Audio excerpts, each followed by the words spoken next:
ada yang nonton sambil nunggu ya.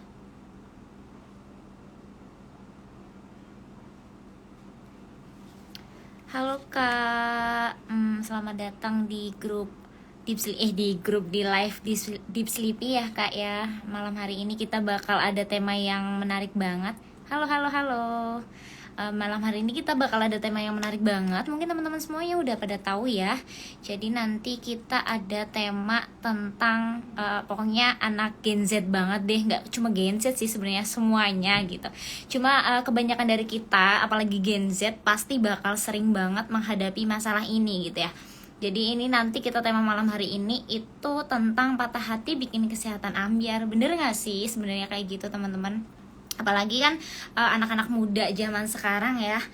Halo halo halo Kak Ahza, selamat datang. Iya betul, temanya menurut aku sih, aku sendiri ya teman-teman ya, kayak relate banget sih ya sama kehidupan kita gitu. Teman-teman gimana? Kalau menurut teman-teman sering gak sih kayak patah hati gitu ya karena urusan percintaan mungkin, atau persahabatan juga bisa ya bikin patah hati kan, nggak seluruhnya tentang percintaan gitu. Sering nggak sih jadi kita tuh nggak nafsu makan, kita jadi kesehatannya nggak baik gitu ya, entah karena mungkin kualitas tidurnya jadi kurang baik, kemudian kita moodnya nggak baik gitu ya, jadi kesehatan kita pun terganggu gitu ya teman-teman ya. Halo halo semuanya, selamat bergabung. Semoga nanti teman-teman bisa mengikuti sampai akhir ya, karena jangan sampai di skip sih kata aku mah, karena ini sangat bermanfaat banget buat kita semua. Oh, sering banget waktu remaja, iya, walaupun sekarang berarti udah nggak pernah gitu ya, alhamdulillah deh kalau gitu. Tapi tentunya mau kita remaja ataupun sampai saat ini pasti sering banget sih ya bakal mengalami hal tersebut. Halo, selamat malam Kak Linda, selamat malam. Ya, betul Kak Linda, pas banget pasti, apalagi Gen Z ya, yang sekarang banyak banget katanya patah hati, terus jadinya nggak mood, nggak lain sebagainya, akhirnya kesehatannya nggak baik tuh, gara-gara nggak mood. Iya betul banget. Halo halo Kak Jian, selamat bergabung. Udah ada, nggak apa-apa, bisa di-invite. Yang mana sih? Invite yang ini. Langsung invite ini ya. Mana sih? Nih, gitu. Oke teman-teman semuanya, karena pasti teman-teman semuanya udah nggak sabar lah ya pengen dengerin apa sih pembahasan kita malam hari ini. Kayak waduh, udah nggak sabar banget, aku udah nggak sabar dengan kesehatan yang ambyar ini. Nah, kita undang langsung aja ya teman-teman.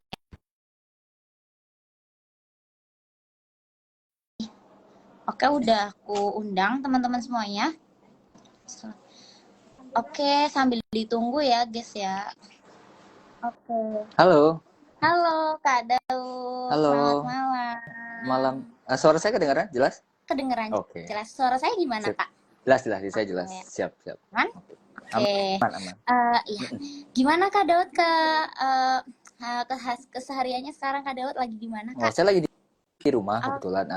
Live-nya di rumah Oh dan iya. hari ini senang sih, menyenangkan karena bisa nyapa teman-teman lagi dan pembahasannya temanya tuh unik sih ya. Unik. Ya, Ketika betul dapet Kak. itu wah seru nih kayaknya kalau dibahas, apalagi banyak teman-teman yang mungkin masalahnya seputar ya hal itu ya, percintaan, asmara, galau, pengen move Hmm. on ya. Mungkin kita akan bahas hari ini ya. Serunya sih di situ.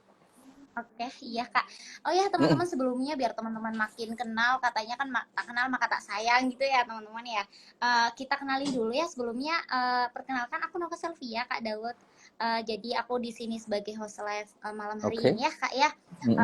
Aku juga Halo. ingin memperkenalkan Kak Daud nih ke teman-teman semuanya. Jadi narasumber kita malam ini tuh Kak Daud Antonius. Jadi beliau ini yang merupakan founder di Psikologi ID gitu Mm-mm. ya Kak ya, dan juga Family Consultant. Oke. Nah, dengan background psikologi beliau, harapannya sih banyak banget nanti teman-teman yang akan terbantu, Kak. Tentunya teman-teman yang punya masalah kesehatan karena patah hati Hmm. gitu, Kak Daud.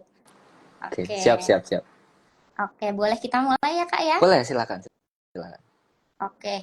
Jadi Kak Daud, Mm-mm. tema kita malam ini kan tentang patah hati gitu ya, Kak Yep. Daud ya. kita tahu sendiri, apalagi anak-anak zaman sekarang ya Kak Daud ya, mereka Mm-mm. ngerasa kalau dikit-dikit sakit hati, dikit-dikit jadi kesehatannya nggak baik gitu Mm-mm. Kak Daud. Jadi makanya kita angkat tema ini mungkin biar teman-teman produktivitasnya makin naik, kesehatannya juga makin baik gitu Kak Daud. Kemudian apalagi sekarang kan kita tahu sendiri ya Kak, Mm-mm. media sosial sudah menjamah di mana-mana. Akhirnya mereka tuh apa ya, mendiagnosa Oh, dirinya sendiri oh ya. secara tidak tepat gitu Kak Daud. Pasti Kak Daud sering menemui ya Kak ya. Mm-mm. Mm-mm. Oke, kayak gitu Kak Daud. Terus kita langsung tanya-tanya aja gitu ya Kak Daud Boleh, ya. boleh, boleh. Oke. Siap. Eh, terkait ini Kak Daud, terkait putus cinta Mm-mm. gitu Kak Daud ya. Gimana, Pasti gimana? teman-teman banyak banget ya. Itu obrolan yang cukup menarik dan nggak ada habisnya ya Kak ya. Apalagi anak Mm-mm. muda zaman sekarang gitu ya. Eh, Bener nggak sih Kak?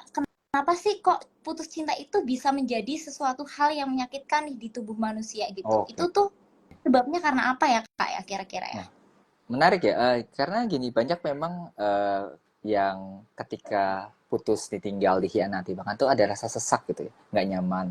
Bahkan berujung kepada kesedihan, nangis mungkin, sampai guling-guling atau nggak tahu lah gitu. Nah, kalau penjelasannya secara sederhana adalah ada koneksi antara tubuh, emosi, dan pikiran kita. Jadi apa yang kita pikirkan, apa yang kita rasakan akan muncul dalam fisik.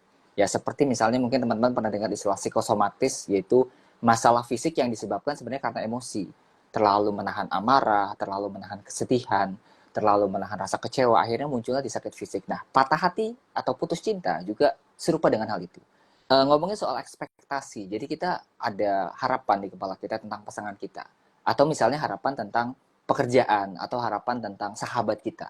Nah, di satu momen, ada satu peristiwa yang kita nggak bisa prediksi, dan kemudian harapan itu putus, kandas. Dan kalau misalnya dijelaskan secara definisi yang lebih ilmiah mungkin, di otak kita kan ada hormon pencetus kebahagiaan, biasanya disingkat sebagai DOS, dopamin, oksitosin, serotonin, dan endorfin. Nah, 3 dari 4 hormon itu sebenarnya tercipta karena kita berhubungan dengan orang lain, terkoneksi, jalin komunikasi yang baik, bahkan saling mencintai. Nah, ketika putus cinta atau patah hati itu terjadi, nah kesenangan kita, happy-nya kita, bahagianya kita yang biasa muncul tuh menurun drastis. Jadi kenapa kita bisa sedih berlebihan? Karena ya hal itu terjadi secara tubuh kita, dan ngaruhnya tadi sesak di dada, kemudian tadi sempat di mention juga jadi nggak produktif gitu ya. Kalau ngelakuin sesuatu jadi males bawaannya ya. Contohnya seperti itu sih. Ya. Oke, oh jadi gitu ya Kak. Pantes sih Kak, Mm-mm. kan BTW ini aku kan juga masih muda lah ya Wah, Kak ya. kelihatan sih masih Baru muda. nonton kemarin gitu ya Kak. Jadi aku juga masih sering nih Kak Mm-mm. ngerasain putus cinta. Kita nggak tahu sebabnya apa, tapi kok hatinya terasa sakit gitu ya Mm-mm. Kak. Oh Mm-mm. ternyata karena emang ada hormon-hormon gitu ya Kak ya Betul, di betul. dalam tubuh kita. Oke, oke. Kemudian Kak, kita sering kebingungan juga Kak. Tadi kan Mm-mm. Kak Dewa sudah menjelaskan ya bahwa di dalam tubuh kita tuh ada hormon gitu ya Kak. Mm-mm. Kebetulan kan aku juga backgroundnya Oh, psikologi ya Kak ya. Jadi iya. kayak sering mendengar kata-kata Mm-mm. itu pasti ya tentunya gitu. Nah, prosesnya tuh gimana sih Kak? Kok bisa sampai ke bagian otak kita padahal Mm-mm. itu tuh dari hati gitu ya Kak ya, atau mungkin dari mata kita melihat Oke, oke. pasangan kita atau mantan kita nih Kak, Heeh, heeh. upload foto sama orang lain Oke, gitu Kak. Kok bisa ya oke. Kak? Prosesnya seperti apa Kak? Kalau proses patah hatinya biasanya ya tadi mungkin sedikit melanjutkan, ada ekspektasi dan hubungan yang sudah terjalin. Kemudian ada trigger, biasanya triggernya itu pemicu ya, pemicunya itu bisa perpisahan, pengkhianatan, bisa merasa tidak dicintai, dan banyak ya modelnya, dan pemicunya bisa beda-beda buat setiap orang. Dan kenapa itu bisa nge-trigger, istilahnya kan namanya neurotransmitter sebenarnya, jadi cairan atau zat yang ada di otak kita, dan itu pencipta perasaan. Kita bahagia sebenarnya karena neurotransmitter. Kita sedih juga, kita bersemangat, kita termotivasi, atau kita males nunda, itu juga bisa jadi bentukan dari neurotransmitter. Nah, munculnya dari mana? Munculnya dari 2 hal. Stimulus internal dari dalam dan stimulus eksternal dari luar. Internal apa? Kita keinget sesuatu yang dari dalam. Misalnya kenangan dulu yang indah-indah, sekarang udah nggak bisa lagi gitu ya. Kemudian mungkin ada perasaan yang pokoknya bergejolak dari dalam, ya, ingatan dari dalam. Yang kedua adalah karena kita melihat, menyaksikan, dan juga merasakan hal yang dari luar. Dan itu bisa jadi pemicunya. Dan akhirnya neurotransmitter ini kemudian kita rasakan sebagai bentuk perasaan. Tapi kita perlu bedakan ya. Ada yang disebut sebagai emosi, ada yang disebut sebagai mood, ada yang disebut sebagai feeling atau perasaan, ada juga yang disebut sebagai persepsi dari perasaan. Sebenarnya yang bahaya itu yang paling terakhir, persepsi dari perasaan disebut sebagai label. Nah, banyak dari kita yang membiarkan kesedihan ini berkepanjangan sampai akhirnya sedih itu kan nggak apa-apa, biasa. Bahkan ada riset yang bilang kalau kita sedih karena satu momen, itu nangisnya sebenarnya cuma 8 menit rata-rata. Tapi kalau kita teruskan, kesedihan itu bisa panjang, bisa sampai 3 bulan. Apalagi kalau kesedihan yang mungkin mendalam, bisa sampai bertahun-tahun, bahkan bisa sampai seumur hidup kita larut dalam kesedihan. Dan yang tadi saya bilang, ada label negatif yang akhirnya kita lekatkan di kepala kita. Seperti misalnya, saya emang nggak bisa dapat pasangan yang baik gitu. Saya nggak layak dicintai. Kemudian kayak, ya saya udah nggak berharga. Oh, itu yang jadi problem sebenarnya. Putus cinta nggak apa-apa. Ya mungkin terhianati jadi isu. Dan kamu nggak cocok dengan pasangan yang nggak apa-apa. Tapi yang kadang-kadang jadi PR-nya adalah ketika kita setelah putus. Ya tadi, banyak label-label negatif yang akhirnya menetap dalam pikiran kita, terwujud dari perasaan kita, dan juga akhirnya kita lakukan. Jadi nggak mudah dekat lagi sama orang, takut jalin hubungan. Banyak ya problem-problem seperti itu sih. Ya. Oke, tadi Kak ini Hmm. ada, oh ya teman-teman semuanya ini teman-teman udah banyak banget Kak Oh yang iya, nanya, nanti kita akan oh, bahas di akhir boleh, ya boleh, Kak ya. boleh. Sabar ya teman-teman ya, silakan teman-teman boleh tanya semua pokoknya yang kalian ingin tanyakan di kolom pertanyaan ya, jangan di kolom komentar karena takutnya tertimbun gitu Oke. ya Kak ya. Oh ya Kak, tadi kan udah dijelasin tuh jadinya teman-teman tuh banyak yang berlarut-larut ya Kak ya karena label-label negatif tersebut gitu ya. Ya. Tapi kita sering lihat nih Kak, kok beda ya Kak dari rasa sakit hati itu antara laki-laki dan perempuan gitu. Oh Kok ya. bisa ya Kak ada perbedaan? Nah, kira-kira perbedaan itu tuh prosesnya itu seperti apa ya? Kok bisa ada perbedaan di antara laki-laki dan perempuan nih ketika mengalami Hmm. sakit hati? Kalau misalnya laki-laki dan perempuan, ini rata-rata dari kasus sih ya, Ya. dari kasus. Kalau nggak salah sih ada risetnya juga. Jadi perempuan tuh cenderung intens kesedihannya di awal, tapi mereka setelah itu lebih mudah bangkit. Sementara laki-laki, mereka tuh cenderung di awal tuh nggak kelihatan seperti apa-apa, tapi seiring berjalannya waktu malah sedih gitu ya. Jadi sedihnya tuh post sadness relationship. Jadi ketika selesai fase-fase yang perempuan mungkin udah bangkit lagi, bahkan udah punya pacar baru, bahkan udah nikah gitu ya. Kadang-kadang yang laki-laki masih keinget sedih. Dan jadi fase timeline waktunya itu beda. Jadi bisa dibilang kalau saya nggak salah itu kalau dari segi emosi sama ya, mirip-mirip. Jadi kesedihannya sama, kehilangannya sama, sama-sama merasakan kok. Nggak ada perbedaan dari segitu. Cuma seringkali perempuan tuh rasanya di awal. Nah, sementara laki-laki rasanya di akhir. Jadi makanya kan kalau kelihatan tuh abis putus, abis patah hati, perempuan tuh kan sedih banget. Laki-lakinya kayak biasa aja gitu, kayak nggak kelihatan. Oh, beneran nggak sih abis putus? Tapi kalau teman-teman lihat ya, mungkin beberapa bulan setelah itu, perempuannya akan jadi lebih baik. Bangkit, mungkin mengubah sesuatu, belajar hal baru. Nah, laki-laki terbalik gitu. Mereka baru mulai ngerasain kesedihan. Gitu. Tapi ini sangat ini ya berbeda-beda untuk setiap pribadi karena setiap pribadi kita tuh merespon kesedihan atau patah hati dengan cara yang beda-beda. Tergantung modal apa yang kita punya, pengalaman apa yang kita miliki, kemudian kemampuan untuk istilahnya kalau dalam dunia psikologi coping mechanism kita tuh seperti apa. Apakah kita bisa coping dengan baik atau ya tadi akhirnya kita membiarkan kesedihan itu menenggelamkan kita. Ya, seperti itu. Oke, ada yang komen di Kak katanya betul, yang cowok-cowok komen katanya relate Kak. Berarti mereka menyadari ya Kak ya secara nggak langsung ya kalau mereka mungkin di awal kayak pantas sih Kak, cewek-cewek pasti banyak yang sedih terus Ya. nulis-nulis di komen pasti dia tuh nggak sayang apa ya Kak aku ya kok bisa Hmm. dia nggak sedih padahal aku tuh sedih aku tuh nggak doyan makan dan lain sebagainya gitu Kak. Betul. Oh ternyata karena emang eh, apa ya ritmenya Betul, aja ya Kak yang berbeda sebenarnya beda, sama-sama beda. sakit hati gitu ya Kak ya Sama-sama. cuma urutannya aja gitu ya Kak ya Mm-mm, berarti ya mm-mm.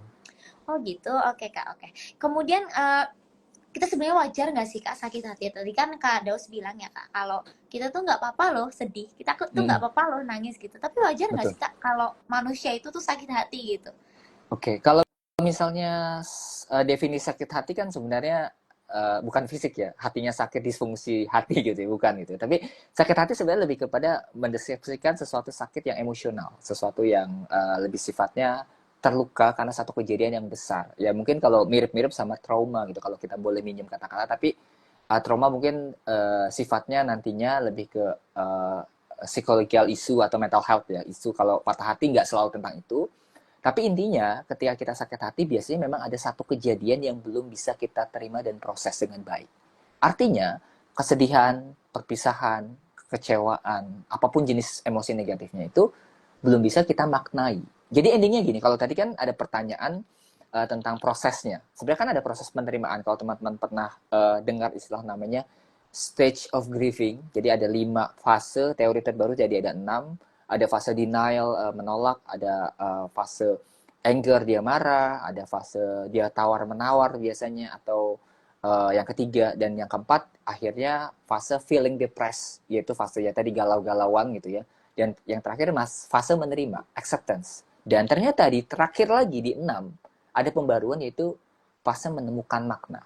Selama kita belum bisa menemukan makna di balik perpisahan, akan sulit buat kita untuk bangkit dari hal itu. Jadi seperti akan menghantui terus, buat kita terbatas. Sakit hati boleh, kalau menurut saya, karena itu kebebasan setiap orang. Kita nggak bisa paksa orang, kamu jangan marah ya, kamu jangan sakit hati ya, loh perasaan-perasaan dia gitu ya. Tapi ingat bahwa setiap sakit hati kita menyakiti diri kita sendiri, bukan menyakiti orang lain. Dan mungkin orang yang udah membuat kita sakit udah nggak peduli, udah lupa, udah nggak inget tentang kita. Dan terus pertanyaannya, ngapain kamu ngabisin waktu untuk orang yang hanya menyakiti kamu, dan akhirnya kamu menyakiti diri kamu sendiri dengan membiarkan emosi dan ingatan itu menetap. Jadi lebih ketanyakan ke diri sendiri, apakah itu worth it, apakah itu layak, apakah itu memang sepatutnya kamu sakit hati. Itu sih ya. Oke, Kak, tuh teman-teman ya. Jadi kalau kita sakit hati boleh, boleh banget ya, Kak ya. Tapi kita harus sadar kalau yang kita sakit hati, orang lain tuh belum tentu dia mikirin kita. Seharusnya lah kita yang mikirin diri kita Betul. ya, Kak. Dampaknya apa aja kalau kita sakit hati, kesehatannya jadi ambiar, jadi menurun gitu ya, Kak Daus ya. Iya. Terus Kak Daus, kalau batas normalnya nih kita sebagai orang-orang, apalagi kita generasi milenial yang sering nonton apa ya, yang sering nonton konten-konten galau, akhirnya kita juga ikut galau, udah lagi sakit hati, kontennya galau, tambah galau gitu, Kak. Batasnya itu, batas normalnya itu yang seperti apa sih, Kak? Batas normal wajarnya gitu. Oke. Sebenarnya kalau dari saya sih tidak ada rujukan waktu timeline yang jelas ya. Apakah seorang bersedih berapa lama, patah hati berapa lama, move on berapa lama, itu sering ditanyakan sih. Apakah 3 bulan masih galau wajar? Menurut saya sih setiap orang punya masa yang berbeda-beda. Mungkin kalau lebih ini lagi, lebih dalam lagi, saya ambil kesedihan akibat kedukaan. Contohnya kehilangan ya. Kan patah hati seringkali juga disebabkan ada yang mungkin berpisah, bahkan mohon maaf meninggal itu. Dan itu bisa lebih dalam kedukaan. Dan kedukaan itu bisa berlangsung selama seumur hidup, bahkan kita berduka. Tapi yang jadi pertanyaan adalah, apakah kita bisa mengatasi emosi itu? Bisa kembali menceritakan, atau bisa kembali mengurangi intensitas kesedihan kita? Jadi kalau dari saya, nggak peduli waktunya kapan, berapa lama, tapi apa yang kamu rasakan itu berubah, berganti. Jadi contohnya mungkin kamu sakit hati. Nggak bisa dalam 1 hari atau 2 hari, jangan sakit hati kemudian berubah, enggak. Tapi kurangi intensitas marahnya. Ekspresikan, akui bahwa ya saya marah gitu. Saya marah sama sifat dia, kelakuan dia, perilaku dia. Akui aja gitu ya. Dan memaafkan juga kan definisinya bukan berarti membenarkan. Ya kalau dia salah ya salah. Dia mungkin selingkuh ya salah gitu ya. Dan kesedihan saya ambil waktu tapi untuk diri saya sendiri. Jadi selama teman-teman sudah siap dan berproses dengan tadi ya intensitas yang menurun, saya sih bilang bahwa timeline-nya ya tergantung kapan kita siap bangkit, itu ya. Ya nggak ada kata wajar atau tidak wajar, karena setiap orang punya. Karena gini, kedekatannya kan beda-beda ya. Ada orang yang bisa bilang, oh patah hati kok cepet banget sembuh, ya mungkin nggak sedekat itu, gitu, nggak sedip itu. Ada beberapa orang secara kepribadian dia memang menyerahkan hidupnya untuk pasangannya. Ya ini banyak kasusnya. Bahkan bisa dibilang ketika dia putus sama pasangannya, dia udah nggak tahu lagi dia akan menemukan kebahagiaan di mana lagi, dan itu akan jadi lebih dalam dan lebih lama untuk orang-orang seperti itu. Kenapa? Karena dia membiarkan pasangannya itu bisa dibilang ya mengambil kebahagiaan dari hidupnya tanpa sadar. Itu sih ya. Oke, berarti wajar aja ya, Kak ya, dan juga nggak ada batasnya, tergantung dari mungkin kedekatan mereka menjalin hubungan gitu. Betul, ya, Kak. Betul.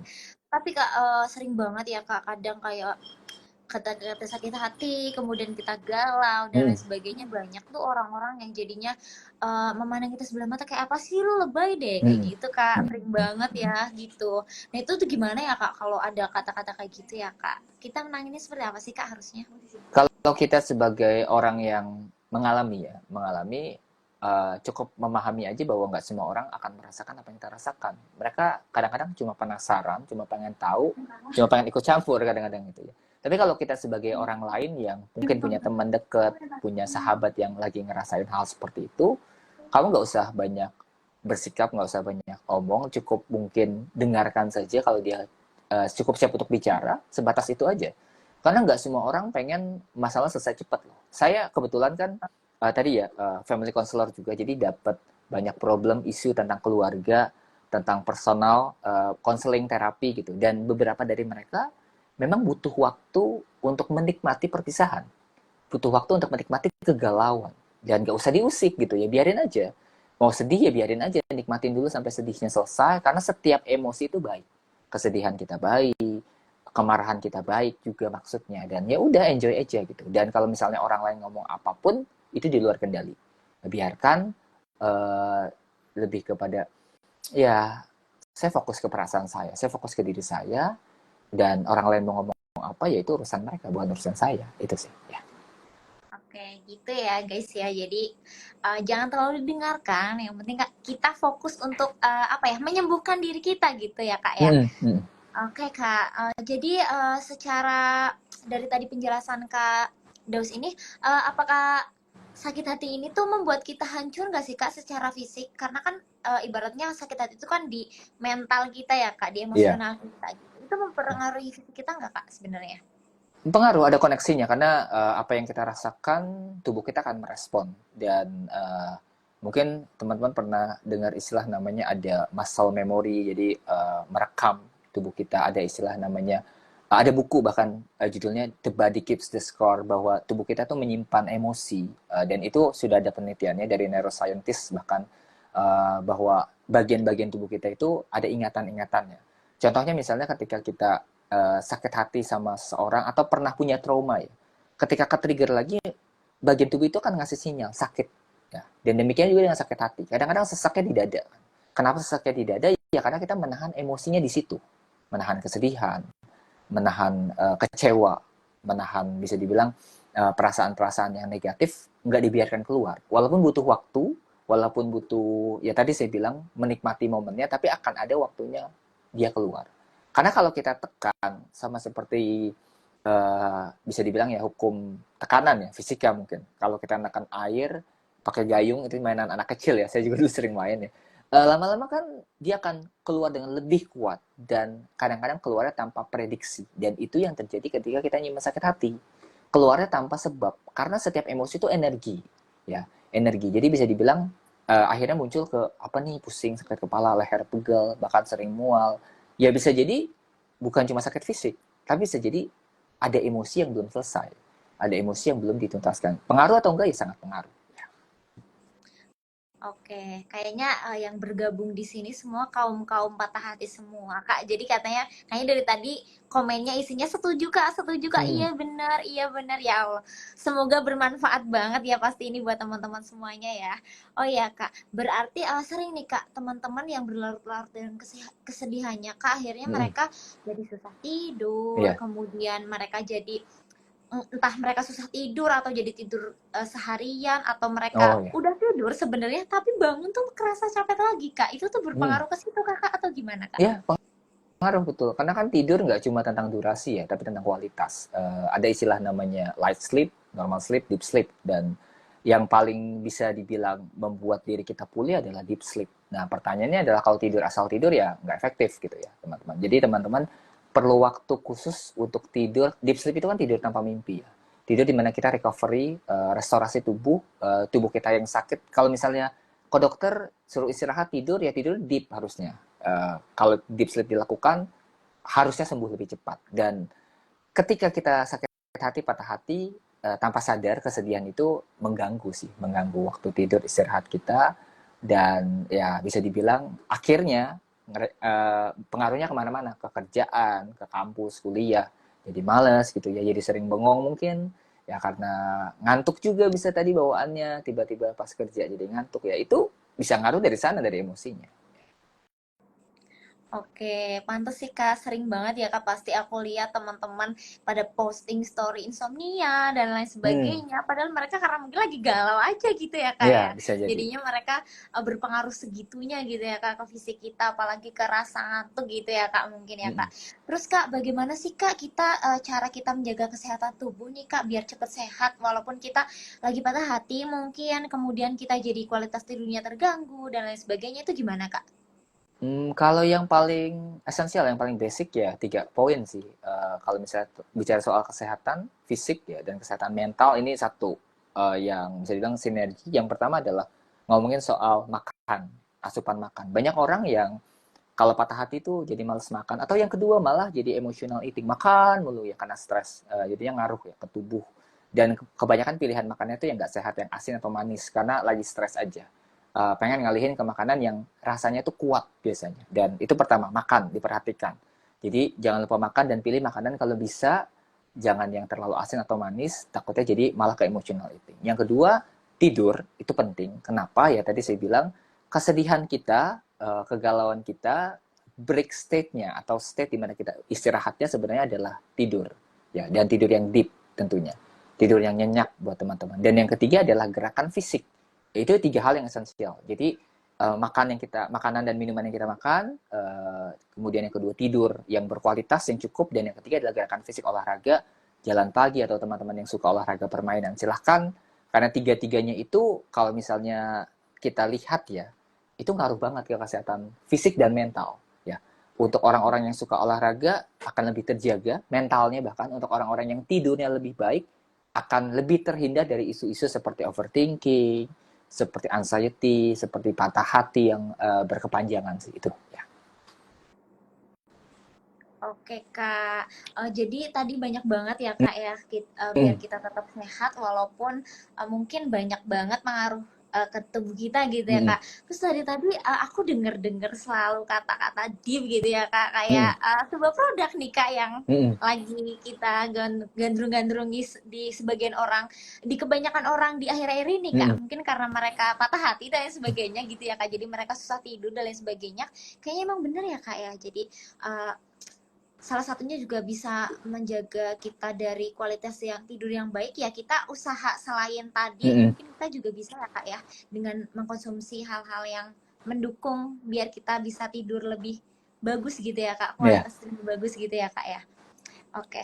Eh, oh ya kak jadi teman-teman di sini juga tadi banyak sih kak yang kayak bertanya-tanya eh, apakah dari tadi kan kita udah membahas ya kak ya mengenai cara-cara atau bagaimana sih biar kita nggak berlarut-larut gitu ya kak. Kemudian kak untuk menanggulangi kalau kita lagi sakit hati sendiri atau patah hati gitu kak, itu tuh kita bisa melakukan hal-hal apa sih kak gitu untuk biar kita tetap apa ya kita sakit hati, tapi biar kita lupa dari hal itu kesehatan Oke. kita terjaga gitu kak. Gimana kak? Oke. Yang pertama jelas kalau misalnya lebih baik kita menceritakan kalau memang ada tempat untuk bercerita. Ya sekedar curhat, sekedar ngomong sama mungkin teman baik, atau menuliskan apa yang kita rasakan. Journaling modelnya itu boleh, atau malah bicara ke diri sendiri melalui self talk tentang apa yang kamu rasakan, dan sambil kita memetakan emosi-emosi apa aja yang terlibat di sana. Jadi kalau misalnya dalam patah hati itu ada orangnya, ada kejadiannya, ada emosinya. Nah, 3 hal itu yang perlu kita proses. Siapa orangnya? Bagaimana kejadian-kejadiannya? Karena akan keinget terus tuh kejadiannya. Dan yang terakhir adalah emosi apa yang terlibat di sana. Dan kalau kita mau lebih baik, ya tiga-tiganya harus kita terima, kita akui, kita ekspresikan. Kalau marah ya marah aja, nggak apa-apa gitu ya. Kalau mau sedih ya nangis aja, nggak apa-apa gitu. Kalau misalnya teman-teman mau ngomong sesuatu yang mungkin memaki, berteriak, ya nggak apa-apa juga gitu. Itu salah satu bentuk ekspresi dari emosi kita yang perlu keluar ya. Oke, berarti nggak apa-apa gitu ya kak ya. Mm-mm. Oke kak, Eh, gimana kak cara kita mendapatkan tidur yang berkualitas nih kak? Kan tadi tadi kan banyak banget ya Mm-mm. kak yang berpengaruh ke kesehatan kita jadi nggak baik dan lain sebagainya. Kebanyakan itu karena mungkin kualitas tidurnya kak ya yang Mm-mm. kurang baik juga ya kak ya kak Daus. Kemudian gimana sih kak cara mendapatkan tidur yang berkualitas itu yang seperti apa sih kak? Kalau secara Secara ini ya bentukan habit, bentukan Ya, habit kalau secara psikologis, pertama teman-teman bisa mengatur jam tidur yang sama, jadi bentuk rutin ya. Jadi kita kan punya yang namanya ritme sirkadian. Ritme sirkadian itu kan jam tidur yang biasanya berulang, jam bangun yang berulang. Nah, teman-teman kalau bisa tidur di jam yang sama, di waktu yang sama itu membantu. Yang kedua tadi bisa dilakukan tips seperti journaling, mungkin seperti relaksasi, itu sangat membantu. Ada juga seperti paparan sinar matahari di pagi hari ketika teman-teman mungkin berangkat kerja atau berangkat kuliah, karena itu akan mengaktifkan melatonin. Ya, melatonin membantu ya tidur ketika 10 sampai 12 jam setelahnya. Jadi secara natural itu bisa digunakan, bisa sebagai opsi untuk membantu teman-teman yang mungkin punya insomnia gara-gara ya tadi ya patah hati atau segala macam. Itu bisa sih ya. oke. Nah, ini bahaya banget nih buat Gen Z yang males bangun pagi dan Mm-mm. gak terkena sinar matahari ya, kayak bahaya banget. Tapi tenang teman-teman, oh ya tenang Kak Daud juga. Jadi kita punya produk yang Mm-mm. mungkin bisa menunjang supaya kualitas tidur kita tuh lebih baik atau kita bisa tidur dengan lebih cepat gitu ya. Kita punya produk teman-teman namanya Deep Sleepy ya, produk kita gitu ya.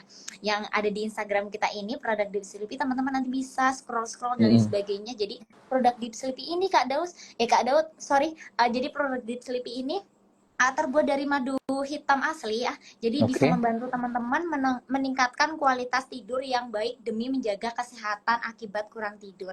Apalagi teman-teman yang lagi patah hati, tiap malam scroll TikTok dan lain sebagainya, akhirnya nggak bisa tidur tepat waktu atau yang udah tidur tapi kok bangun masih sakit hati, masih Mm. kerasa capek. Nah, bisa banget nih teman-teman konsumsi madu kesehatan Deep Sleepy ya teman-teman ya, karena madu ini juga mengandung valerian akar valerian yang Mm-mm. bermanfaat untuk mengatasi rasa cemas dan penenang. Nah, tadi kan Kak Dau juga udah menjelaskan kalau pengaruh dari sakit hati itu tadi berpengaruh ke otak ya Kak ya. Iya. Ada beberapa unsur dalam otak yang menjadikan kita jadi nggak tenang, kemudian jadi sakit hati. Nah, bisa nih diatasi dengan madu Deep Sleepy ya teman-teman semuanya ya. Jadi teman-teman selain tadi kita berusaha secara olahraga, Iya. kemudian berjemur dan lain sebagainya, kita juga bisa dibarengi dengan mengkonsumsi madu Deep Iya. Sleepy gitu ya Kak. Oke gitu teman-teman semuanya. Kemudian teman-teman tadi ini banyak banget Kak yang udah tanya di kolom pertanyaan, sampai banyak banget, aku sampai bingung nih Kak mau yang mana. Kita sambil pilih-pilih dulu ya Boleh, Kak boleh. ya. Sama teman-teman yang lain boleh banget mungkin langsung tanya-tanya aja di link di kolom pertanyaan ya guys ya. Nanti bakal kita pilih pertanyaan yang paling relate, Mm-mm. pertanyaan yang paling banyak teman-teman tanyain gitu ya Kak ya. Oke Kak, ini udah aku pilih beberapa ya Kak, karena Mm-mm. banyak banget kayaknya kita nggak bakalan bisa nih, kayaknya kita bakal sampai subuh, nanti Mm-mm. malah kita nggak tidur gitu ya Kak ya. Oke, pertanyaan pertama nih Kak Daud, bagus banget pertanyaannya. Bagaimana sih Kak cara membuka hati lagi karena trauma saat patah hati Kak? Oke. Sering banget ya Kak ya. Gimana tuh Kak Daud tuh? Membuka hati lagi ya sebenarnya kalau teman-teman jadi gini, banyak orang yang setelah patah hati itu membuka hati tapi karena pelampiasan atau pengalihan ya dari sakit hati yang sebelumnya. Saya banyak mendapati kasus bahkan yang agak-agak dalam tanda kutip eh, bisa dibilang ekstrim lah, ekstrim. Mungkin saya nggak bisa ceritain di sini tapi itu banyak yang ekstrim lah kasusnya. Dan itu adalah membuka hati mungkin dengan momen yang nggak tepat. Kalau menurut saya, ketika teman-teman sedang patah hati atau mungkin punya sakit hati, coba ambil waktu untuk diri sendiri dulu. Kayak mulai ngelakuin aktivitas yang lebih ke mencintai diri sendiri, mulai lakukan aktivitas yang dulu mungkin nggak bisa dilakukan berdua sama pasangan, ya ambil waktu aja buat diri sendiri. Dan ketika sudah siap, baru kemudian mulai kembali hubungan. Karena kalau misalnya kita paksakan, yang ada kita bukannya mendapatkan pasangan yang tepat, tapi kita malah meneruskan sakit. Ya, meneruskan sakit yang dulu kita dapatkan, kemudian malah khawatirnya kita menyakiti orang tanpa sadar. Gitu ya. Itu sih. Oke, jadi gitu ya teman-teman ya. Yang seperti Kak Daud tadi sampaikan, pasti Hmm. aku yakin sih, kalau aku sendiri sih relate banget sih dengan jawaban Kak Daud. Kemudian ada lagi nih Kak Daud nih, teman-teman yang lain boleh sambil tanya-tanya terus ya Boleh, teman-teman ya. boleh. Ini ada pertanyaan lagi Kak Daud. Kak, sekarang kan kita sering banget ya Kak, kita lihat di TikTok, kita lihat di media massa dan lain sebagainya, orang banyak ya Kak yang pada bunuh diri, lompat dari gedung dan lain sebagainya Hmm. gitu ya Kak. Mohon maaf ya Kak Hmm. sebelumnya.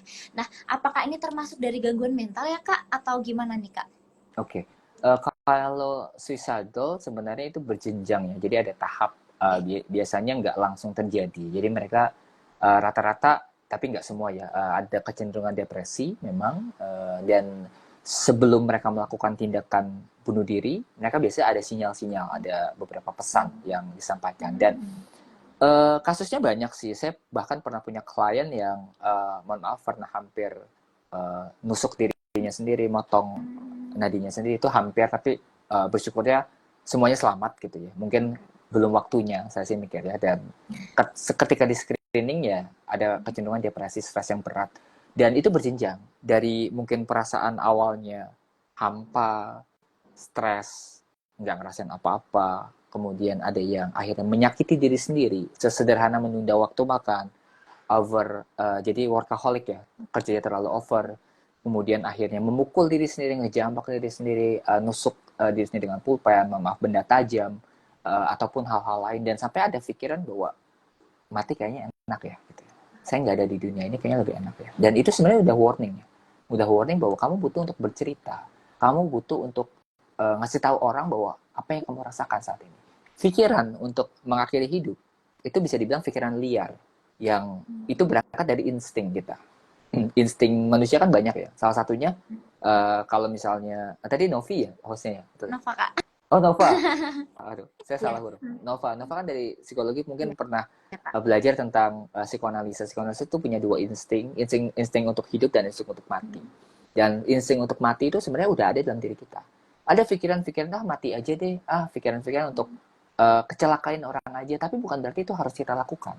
Bukan berarti kalau itu muncul sebatas pikirannya dibiarkan saja gitu. Jangan dilakukan tindakannya gitu ya.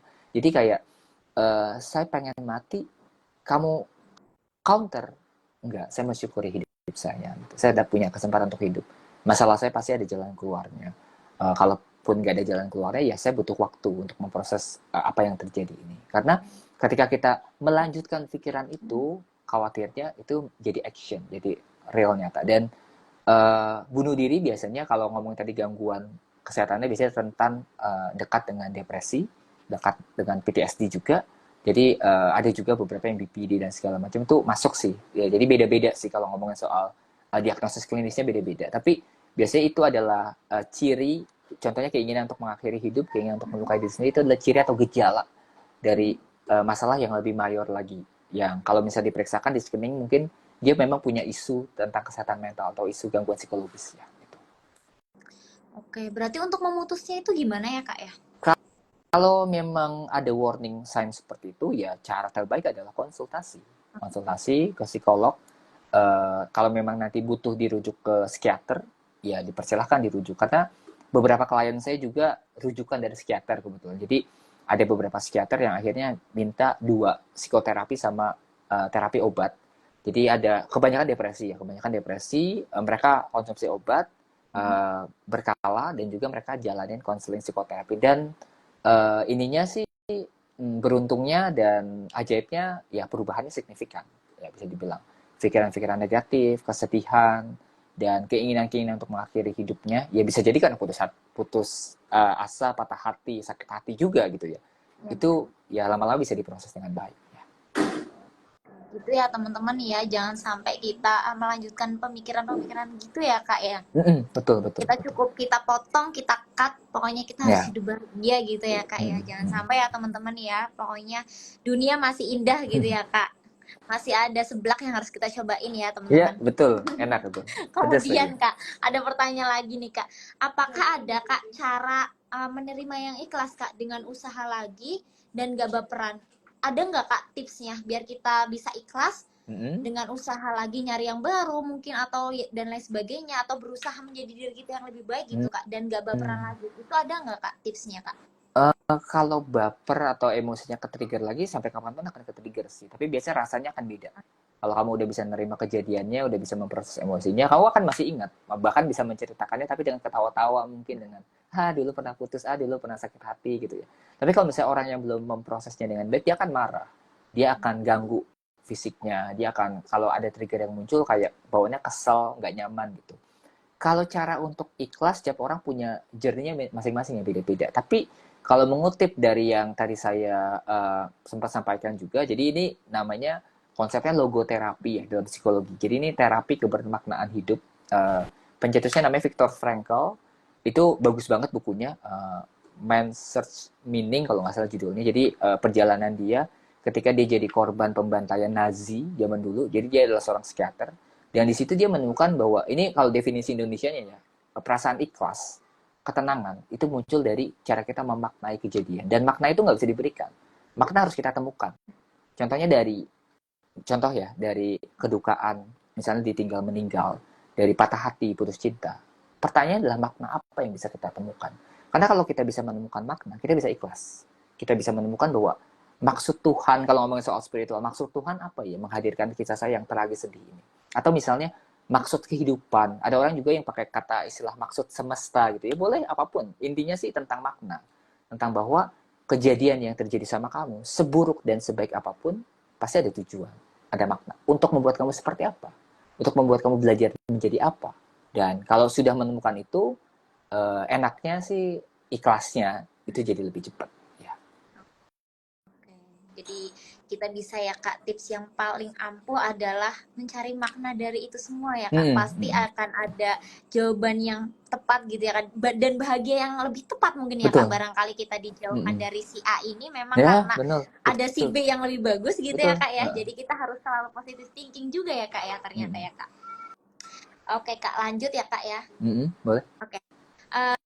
Cara bangkit nih Kak dari trauma, kemudian bully mungkin, kemudian dikecam dan untuk move on gitu ya Kak dari penolakan cinta di masa lalu, itu kita ada nggak Kak cara buat bangkit dari penolakan-penolakan itu Kak? Yang pertama kalau misalnya secara praktikal ya, secara langsung pertama ya jelas setiap kejadian di masa lalu itu harus kita terima seburuk apapun ya. Jadi menerima kejadian bukan memaksa untuk melupakan, bukan berandai-andai kejadian itu enggak. Seburuk apapun ya itu bagian dari hidup kita. Kita adalah bentukan masa lalu, kita produknya masa lalu, tapi kita tidak hidup di masa lalu. Itu yang pertama. Yang kedua adalah explore tetap. Kalau misalnya kita mau move on, ya kita nggak bisa tetap tinggal dalam satu fase yang sama. Ya mungkin istilah yang lebih tepat move up, ya bangkit gitu ya. Belajar hal baru, upgrade skill, perluas jaringan kamu, coba-coba hal baru, mungkin kamu punya minat di tempat lain. Jadi sibukkan diri juga. Ada beberapa orang yang habis patah hati, potong rambut, ganti gaya, ya nggak apa-apa, sah-sah aja kok, selama itu nggak ngerugiin orang lain ya. Ya kamu berhak untuk ngelakuin itu ya. Berhak untuk makan enak, berhak untuk jadi cantik, berhak untuk jadi ganteng lagi ya. Jadi glow up lagi gitu ya, nggak apa-apa gitu. Dan semuanya itu nggak usah dengerin ucapan orang lain. Orang lain akan selalu ngeritik kok. Orang lain akan selalu ngasih pendapat sebaik apapun kamu. Tapi yang lebih penting adalah pendapat kamu tentang diri kamu sendiri.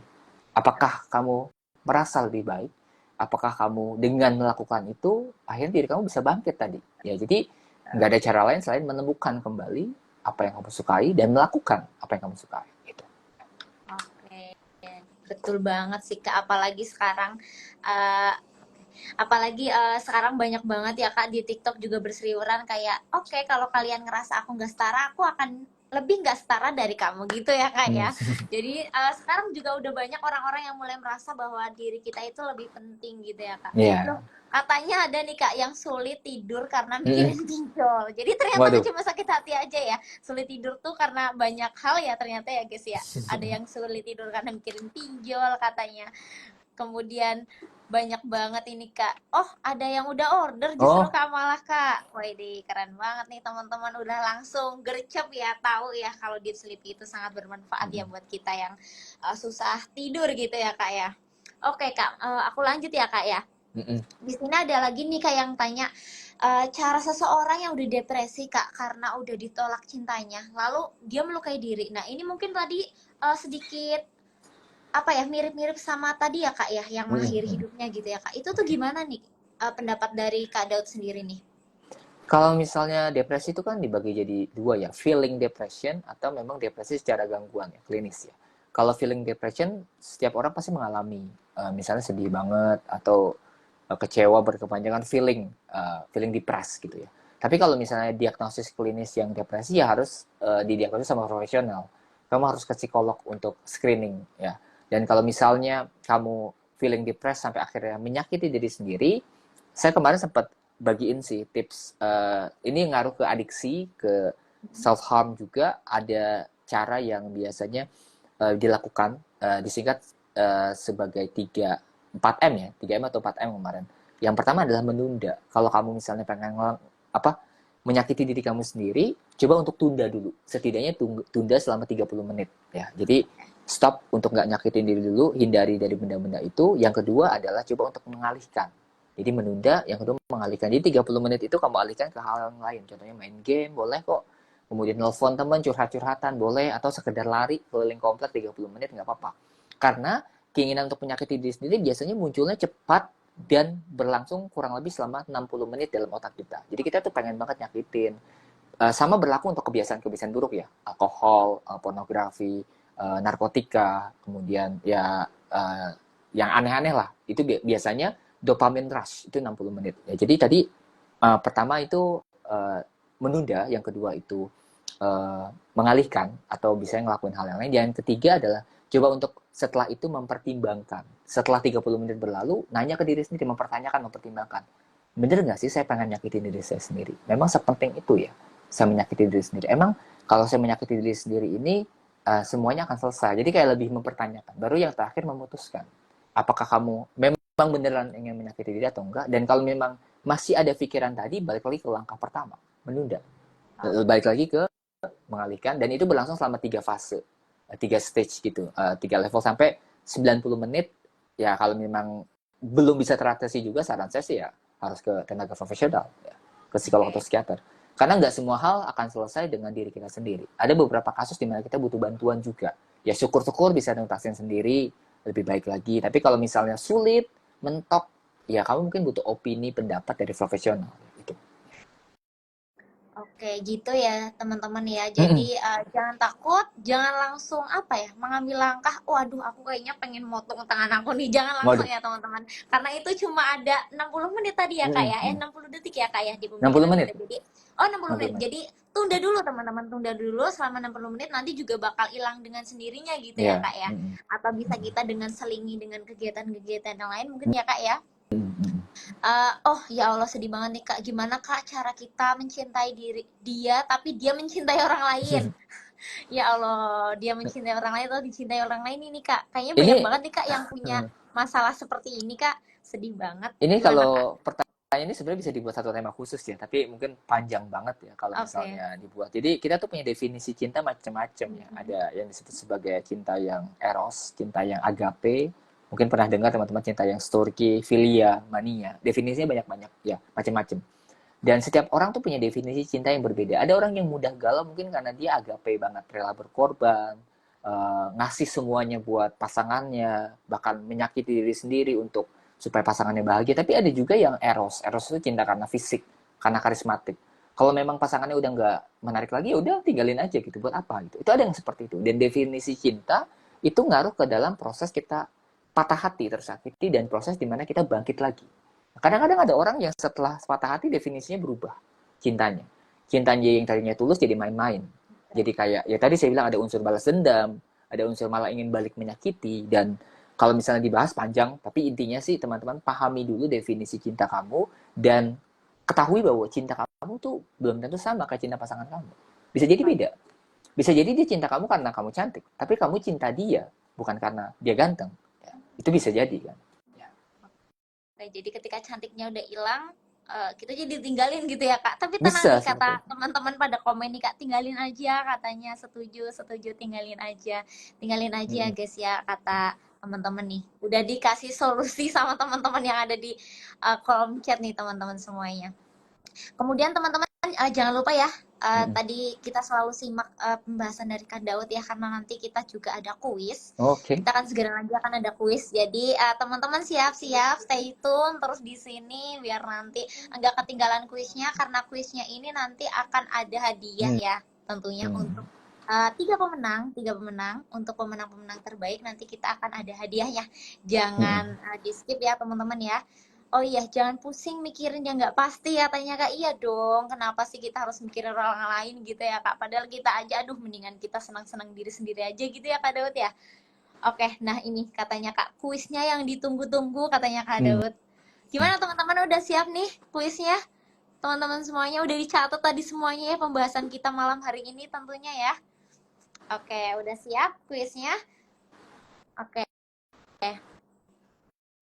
kita ada kuis ya teman-teman ya untuk malam hari ini. Oke, teman-teman, dari aku dulu ya Kak Daud ya. Boleh, boleh. Oke, teman-teman siap-siap. Aku bakal kasih pertanyaan nih buat teman-teman semuanya. Tadi kan Kak Daud udah menjelaskan ya bahwa sakit hati itu berpengaruh ke otak kita gitu ya. Nah, tadi coba teman-teman tebak deh siapa yang tahu apa ya, bagian otak mana nih yang menstimulus hal itu. Ada yang tahu nggak tadi? Kalau yang ngedengerin dari awal pasti tahu nih apa nih. Ayo, ada yang tahu teman-teman semuanya? Aku ulang lagi ya. Oke, ada yang udah jawab nih, Kak Mima. Ya Allah, aku susah bacanya sendiri, Kak. Transmitter. Neurotransmitter. Oke, otak kiri, otak kanan, kanan kiri, bagian otak kanan. Neurosmeter, otak kanan. Oke, banyak banget nih, Kak. Boleh kita lihat ya, Kak ya, yang paling cepat otak bagian kepala. Iya dong, Kak. Otak kan di bagian kepala. Oke, amigdala. Wede, bahasa psikologi semua nih. Kayaknya anak-anak psikologis nih Kak, jangan-jangan. Oke, Kak Mima nih yang paling atas nih Kak Mima. Neurotransmitter. Bener nggak Kak? Yang bener apa nih Kak Daud nih? Tadi sih penjelasannya panjang sebenarnya kalau misalnya itu. Tapi disederhanakan jadi satu kata ya. Ketika kita patah hati, kita kan merasakan bahagia dari dose disebutnya. Dopamin, oksitosin, serotonin, dan endorfin. Dan itu semua memang neurotransmitter. Tapi banyak neurotransmitter itu sebenarnya di otak kita. Ada serotonin itu yang buat stres, dan itu akan naik juga ketika kita lagi patah hati.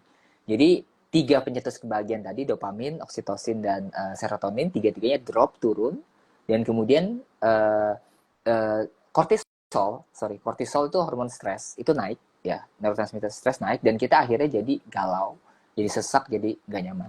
Ya kalau mau disederhanakan ya neurotransmitter betul, tapi memang namanya aja banyak ya, namanya banyak banget gitu. Oke, mantap. Oke, nah itu dari aku ya teman-teman ya. Kita masih ada pertanyaan lagi nih dari Kak Daud, silahkan Kak. Dari Kak Daud, ada kuis apa nih Kak buat teman-teman? Silahkan teman-teman langsung cepet-cepetan ngetik ya di kolom komentar ya. Ayo, Bebas kan harus ya? bener. Yang gampang aja ya? Bebas. Oke. Bebas Kak. Dari tadi aja deh, kalau misalnya itu mungkin ada yang masih stay dari awal sampai akhir. Nah, tadi di Nova tanya tentang gimana cara menjaga kesehatan fisik ketika kita patah hati, dan saya sebutkan 3 hal ya teman-teman. Ya boleh 2 dari 3 juga nggak apa-apa, yang paling cepat aja jawab. Jadi ada 3 hal yang perlu dilakukan supaya kita tetap sehat walaupun kita lagi patah hati atau lagi sakit hati gitu. Waduh. Pertanyaannya belum selesai, udah ada yang selesai ngetik. Jangan-jangan teman-teman semuanya nih dari tadi nih udah tahu pertanyaannya ya? Sakti ya. Banyak banget nih Kak. Belum selesai ngomongnya Kak Daud udah ada yang menjawab nih.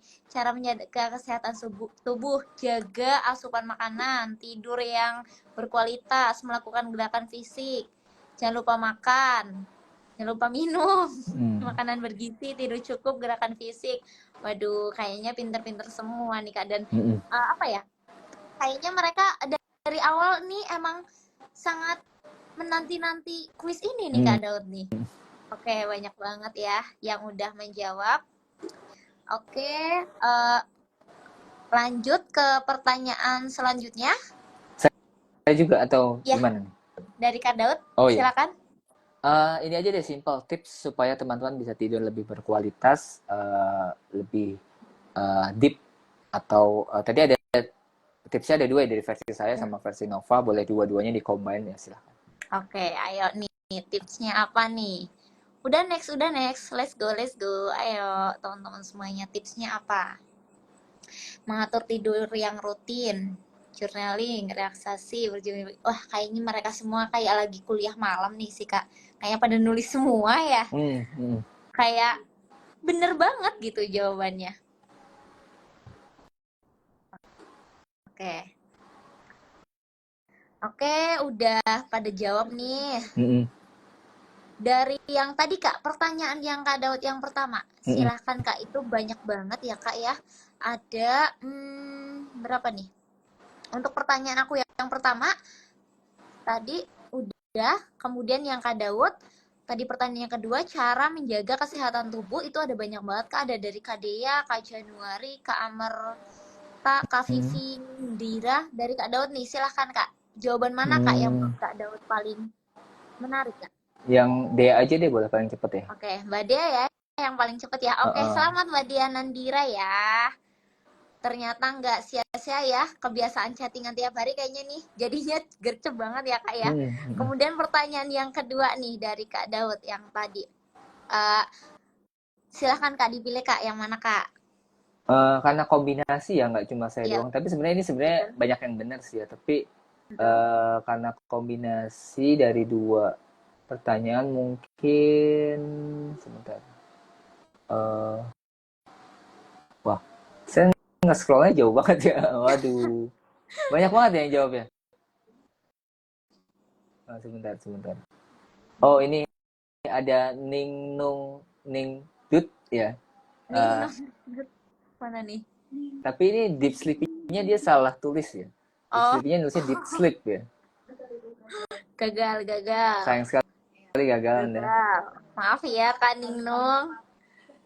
Dihafalin lagi ya guys ya, penulisannya deep sleepy gitu ya. Ini boleh Reki. Oh, ini atur nafas, tapi saya nggak ngomong atur nafas ya.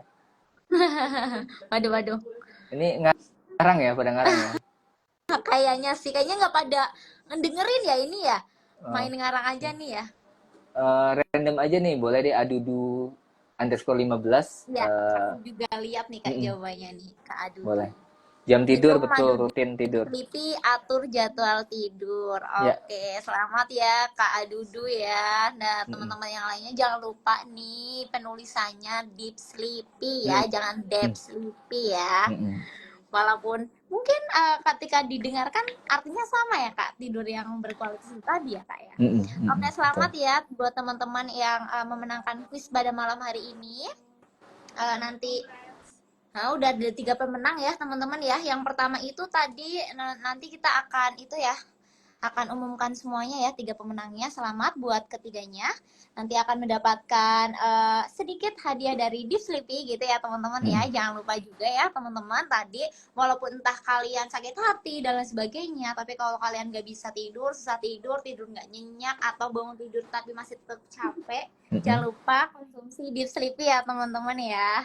Gitu. Jangan lupa juga tulisannya deep sleepy gitu ya, Mm-mm. bukan dead sleepy ya. Nanti kalian salah lagi di sana-sana. Oke. Padahal kalau tidur atur nafas dulu biar bisa tidur. Ya dong, kita selalu bernafas ya. Oke, terima kasih teman-teman semuanya. Malam hari ini seru banget. Terima kasih juga ya Kak. Kayaknya teman-teman semua sangat antusias dan mereka juga benar-benar mendengarkan nih Kak malam hari ini. Kayaknya semoga menjadi hal yang bermanfaat ya Kak ya bagi teman-teman semuanya, apalagi Gen Z, apalagi teman-teman yang udah punya niatan untuk mengakhiri hidupnya. Semoga bisa bermanfaat, semoga bisa membuka mata kita, membuka hati kita bahwa diri kita adalah yang paling patut kita cintai gitu ya Kak ya. Apalagi berhubungan ke masalah kesehatan, jangan sampailah kita harus menjaga diri kita supaya tetap sehat gitu ya Kak. Terima kasih buat Kak Daud untuk malam hari ini. Pembahasannya keren banget, jawabannya juga keren banget dan sangat relate buat kita semua, apalagi buat aku gitu ya Kak ya. Terima kasih banyak. Mohon maaf jika dari tadi mungkin saya banyak tutur kata yang salah atau mungkin saya ngomongnya terlalu cepat gitu ya Kak ya. Jadi mohon maaf. Terima kasih. Sampai jumpa di pertemuan-pertemuan selanjutnya gitu ya Kak Daud ya. Semoga nanti kita bisa bahas-bahas materi-materi selanjutnya dari pertanyaan-pertanyaan teman-teman. Dan jangan lupa teman-teman semuanya, jangan tetap jaga kesehatan dan konsumsi Deep Sleepy gitu ya Kak Daud juga ya Kak, Thank jaga you. kesehatan ya Kak di luar sana. Terima kasih Kak Daud, terima kasih Terima juga teman-teman kasih. semuanya. Oke. Oke, terima kasih teman-teman semuanya. Oke, makasih ya. Oke teman-teman semuanya, Mungkin itu ya teman-teman ya, jangan lupa teman-teman, karena di Instagram di Sleepy ini nanti akan ada selalu pasti live Instagram seperti ini ya, yang kemungkinan akan diadakan setiap 1 bulan sekali. Jadi teman-teman jangan lupa, pokoknya pantengin terus feed Instagram Deep Sleepy, karena akan ada info-info menarik, apalagi info terkait dengan event seperti malam hari ini ya, karena kan nanti ada kuis dan lain sebagainya, dan juga ilmu-ilmu yang bermanfaat gitu ya teman-teman ya. Dan jangan lupa teman-teman semuanya terus jaga kesehatan, dan jangan lupa juga konsumsi madu Deep Sleepy ya guys ya, biar kita tidurnya lebih enak, lebih nyaman seperti itu. Mungkin itu aja dari aku, Nova Selvia. Terima kasih, mohon maaf ya kalau aku dari tadi mungkin ngomongnya kecepatan, jadi kalian kuisnya salah dan lain sebagainya. Jadi aku mohon maaf yang sebesar-besarnya. Terima kasih untuk antusias teman-teman semuanya. Sampai jumpa di lain waktu. Assalamualaikum warahmatullahi wabarakatuh. Waalaikumsalam warahmatullahi wabarakatuh.